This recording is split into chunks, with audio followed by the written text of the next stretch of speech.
দেখানো হচ্ছে, দেখে নেওয়ার হুমকি দেওয়া হচ্ছে। আরে ভাই, আমরা সাবধান করছি, এই হুমকির রাজনীতি এখন চলবে না। এই ঢাকা বিশ্ববিদ্যালয় বাংলাদেশের প্রত্যেকটা ক্যাম্পাসের শিক্ষার্থীদের নিরাপত্তা নিশ্চিত করতে হবে। কোনো একজন শিক্ষার্থীর গায়ে যদি একটা টুকা পড়ে, আমরা আমাদের জীবন আমরা তাদের সঙ্গে দাঁড়াবো অবস্থায় দেবো। ঢাকা বিশ্ববিদ্যালয় বাংলাদেশের ক্যাম্পাসকে গণরূপ তৈরি করতে চাই, গ্যাসিং কালচার তৈরি করতে চাই, সে আবার ভাইয়ের পলিটিক্স তৈরি করতে চাই, সে আবার দাসের রাজনীতি করতে চায়। আমরা হতে দিব না, আমরা বেঁচে থাকতে এটা হতে দিব না, সেটা চলবে না। সে রাজনীতি গণ হয়ে গেছে। সুতরাং কেউ যদি আবার মনে করে যে না, ক্ষমতায় আসছি, আমি ক্ষমতা দেখায় হল দখল করবো, আমি ক্ষমতা দেখায় কারোর উপর নির্যাতন করবো, জুলুম করবো, সেগুলো চলবে না। যে করবেন তার বিরুদ্ধে আমরা প্রতিরোধ জারি রাখবো। আমরা যদি এরকম দেখতে পাই, এবং বিশ্ববিদ্যালয় শিক্ষার্থীদেরকে আমরা আশ্বস্ত করছি, আপনারা কাউকে ভয় পাবেন না। সে যে হোক, কেউ যদি হুমকি দেয়, আমরা ইতিমধ্যে ডাকসুর পক্ষ থেকে আমাদের পেজে ঘোষণা দিয়েছি, আইন ও মানবাধিকার সম্পাদক নাম্বার দিয়েছেন, একটা মেল দিয়েছি। কেউ যদি হুমকি দেয় আমাদেরকে অভিযোগ দিবেন, আমরা দেশীয় আইন এবং বিশ্ববিদ্যালয়ের যে আইন সেই অনুযায়ী আমরা তাদের বিরুদ্ধে ব্যবস্থা গ্রহণ করবো। আমরা চাই না এই কথাগুলো আমাদের জন্য খুবই কষ্টের। আমরা চেয়েছিলাম জুলাই বিপ্লব পরবর্তী নতুন বাংলাদেশ হবে একটা ঐক্যের বাংলাদেশ। নতুন বাংলাদেশ হবে কিভাবে আমরা সারা বিশ্বব্যাপী নেতৃত্ব দিতে পারি, বিজ্ঞান, প্রযুক্তি, শিল্প, সাহিত্য, সংস্কৃতির মাধ্যমে এবং জাতীয় ঐক্যের মাধ্যমে বাংলাদেশকে একটা পূর্ণাঙ্গ ন্যাশন হিসেবে কিভাবে বিল্ড আপ করতে পারি, সে বাংলাদেশ হবে।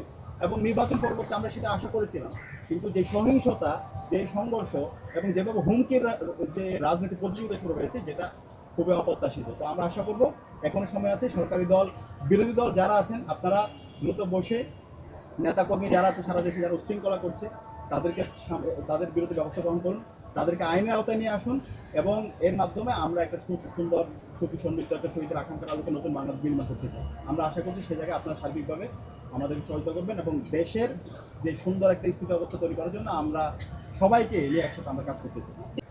আর এই জুলাই বিপ্লব পরবর্তী আমরা সবাই বলছি নতুন বাংলাদেশ, নতুন রাজনীতি, নতুন রাজনৈতিক সংস্কৃতি, এবং এই নতুন সবকিছুর জন্যই আমরা আমাদের জায়গা থেকে চেষ্টা করছি।